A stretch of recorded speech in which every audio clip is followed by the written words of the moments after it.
Hello, नमस्कार. मी रुपेश जाधव आपल्या YouTube चॅनलमध्ये सर्वांचं स्वागत करतो. आज रविवार म्हटलं काहीतरी फिरण्याचा प्लॅन करू, पण काही कळत नव्हतं कुठे जायचं.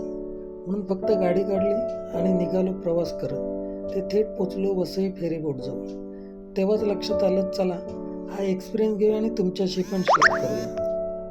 मग काय, बसलो आम्ही फेरीबोटीमध्ये आणि वसई जेटीमधून आमच्या प्रवासाला सुरुवात झाली.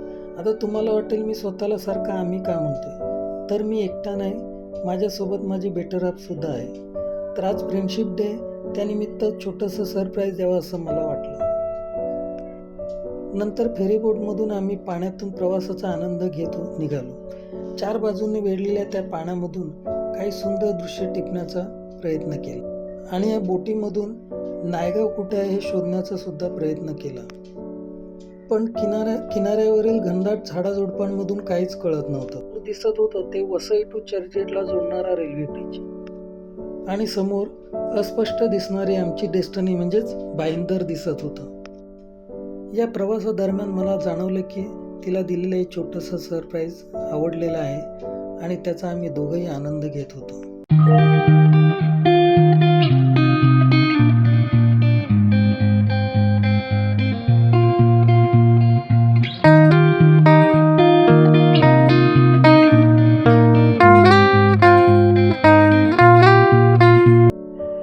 जाताना आमच्या गप्पा गोष्टी चालू होत्या. त्या रुपलने मध्येच विचारले की आपली बोट कुठल्या दिशेने जात आहे.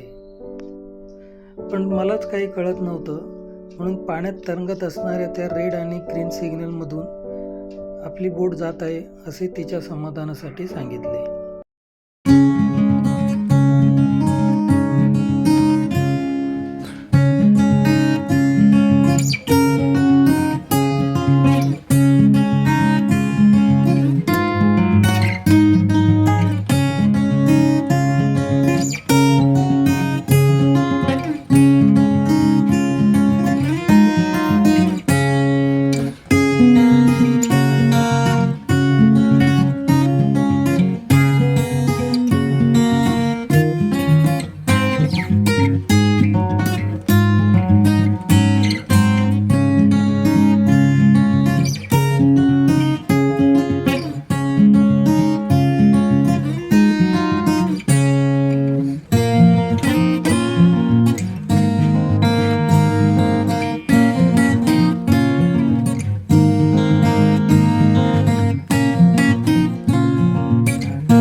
भाईंदर जेटी जेव्हा जवळ आली तेव्हा या प्रवासाचे काही खास क्लिकसुद्धा आम्ही टिपले आणि तेवढ्यात आम्ही भाईंदर जेटीला पोहोचलो.